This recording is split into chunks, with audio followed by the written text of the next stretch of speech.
Et bienvenue à tous, je suis Isabelle Potier, consultante en création d'organismes de formation professionnelle. Je vous accompagne à obtenir votre numéro de NDA et également la certification Calliope. Alors aujourd'hui, on va voir les 5 erreurs à éviter si vous voulez déposer un dossier pour avoir votre numéro de déclaration d'activité, les 5 grosses erreurs qui pourraient vraiment vous causer un refus. Alors votre dossier, première grosse erreur à éviter, c'est il doit être complet. Alors ça sert à rien d'en mettre trop et il faut pas non plus ne pas en mettre assez. Donc il vous est demandé un avis de situation INSEE, un casier judiciaire vierge au nom de celui qui dépose, le contrat ou la convention avec votre premier client, la liste de formateurs, c'est-à-dire, vos titres, votre CV, tout ce qui concerne, pour prouver que vous êtes bien formateur en fait, donc c'est ça. Donc il y a ces 5 éléments-là à surtout ne pas oublier. Alors deuxième chose à éviter, ne les brouillez pas. L'information doit être claire et cohérente. N'allez pas déposer déjà premièrement, plein de documents qu'ils n'ont pas besoin, J'ai déjà vu, un client où, il avait ajouté, le CV, du formateur, le diplôme de celui qui l'avait aidé, à créer le programme de formation, enfin et cetera. La DRETS, elle a pas besoin de ça, elle a juste besoin des 5 documents que je vous ai dit auparavant. Voilà, donc vous respectez bien ça. De toute façon, si elle a besoin d'un document supplémentaire, elle va vous contacter sur votre plateforme MAF et vous envoyer un mail et vous allez pouvoir les donner à cet endroit. Les preuves doivent être cohérentes, donc les preuves, c'est les titres, donc vous allez devoir, expliquer, vous allez devoir donner des preuves, comme quoi vous êtes bien formateur dans tel domaine. Donc bien sûr, comment on prouve qu'on est formateur dans tel domaine? Avec des diplômes, avec des certifications ou avec des titres. Ça peut être un peu de tout, ça peut être également aussi avec, de l'expérience professionnelle de plusieurs années. Donc quand vous allez constituer votre CV, faut qu'il y ait une ligne de un fil conducteur. N'allez pas mettre que vous avez été pompier, pour faire de la formation, pour vendre des formations en informatique, par exemple. Ça a pas beaucoup de sens. Donc essayez de tout bien construire pour mettre en évidence, voilà, vos capacités de formateur et pourquoi vous en êtes venu là, aujourd'hui. Ensuite, les dates doivent être cohérentes. C'est surtout pour la convention, le contrat. C'est là qu'apparaissent les dates. Donc, il y en a plusieurs, Il y a la date de signature du contrat, il y a la date de mise à jour du programme de formation, il y a la date qu'on met à la fin du règlement intérieur. Moi, sur ces 3 plans-là, je mets toujours la même date. Après, à l'intérieur, il y a la date à laquelle, que vous allez former, même si elle est future ou passée. Voilà, donc faites attention, soyez très cohérents là-dessus. Attention également, le tribunal où vous déposez, donc le tribunal si vous devez faire une requête, si vous avez un litige avec le client, c'est le tribunal de votre région. Donc faites attention, ça peut paraître, minime, mais non, non, il y a des refus à cause de ça. Également, tout au début, vous devez préciser que, vous donnez vos coordonnées, tout ça, vous devez préciser que vous déposez, une demande de NDA. Là, même si vous ne l'avez pas encore, vous devez dire que le NDA est en cours auprès du préfet de la sous-préfecture de et là, c'est votre région, Si vous êtes dans le Pas-de-Calais, c'est région Hauts-de-France et cetera et cetera. Donc soyez bien, titilleux, faites attention aux petits détails, ils ont toute leur importance. Troisième erreur à éviter, ne rien mettre dans le contenu de formation, c'est-à-dire négliger vraiment cette étape-là. Un contenu de formation, il faut qu'il y a quand même, une consistance, qu'il y a quand même, du détail dedans. N'oubliez pas, la DRET est un service d'État, elle est là pour vérifier aussi la qualité de la formation, donc elle va le lire, le contenu de formation, Elle va regarder ce que vous proposez, pendant la journée ou 2 ou, si la formation dure plus longtemps. Donc déjà, il doit être aux normes, donc soyez bien, concis là-dessus.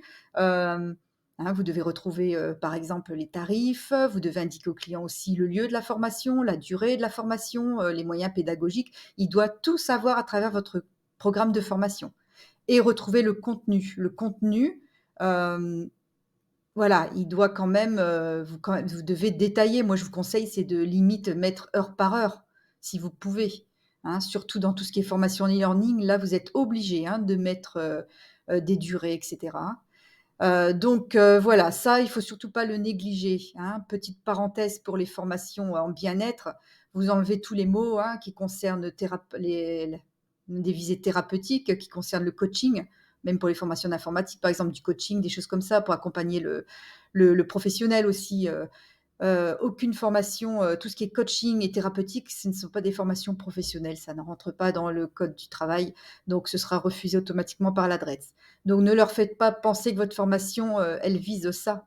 Votre formation, c'est une technique pour améliorer des compétences ou pour, gagner une compétence pour pouvoir, développer une activité. Point, ça s'arrête là.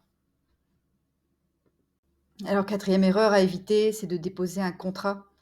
Alors, vous allez me dire: «Quoi? On peut pas, déposer un premier contrat?» Si, mais bon, il y aura moins de chances de passer que si vous déposiez une convention, je vous explique. Donc le contrat, c'est quand c'est un particulier qui fait une formation avec vous.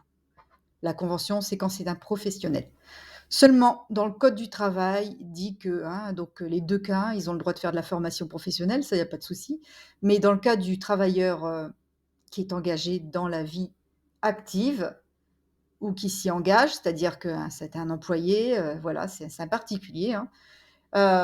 Il a le droit seulement si les formations sont certifiantes ou diplômantes. Donc voilà, si ça débouche sur un diplôme d'État, vous avez le droit de passer un bac, vous avez le droit de faire ceci, vous avez le droit de prendre une formation RNCP, c'est-à-dire CPF, mais vous n'avez pas le droit de suivre une formation, voilà, qui délivre simplement une attestation, simple d'une formation, par exemple pour un massage, pour une technique de massage, non. Alors, j'avoue, ça passe, des fois ça passe, hein, ils appliquent pas ça, à tous les coups, hein, ça dépend de la personne qu'il y a derrière. Mais, si vous tombez sur un instructeur, qui fait vraiment attention à ce code du travail, ce sera refusé. Donc moi, ce que je fais automatiquement, je dépose avec un professionnel. Avec un professionnel, vous avez toutes les chances de votre côté.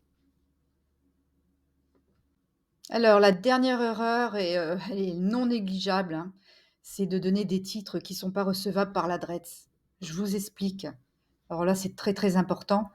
Hem, voilà, quand vous faites un diplôme d'État, c'est un diplôme que vous recevez, hein. On a le bac, le BTS, tous ces trucs-là.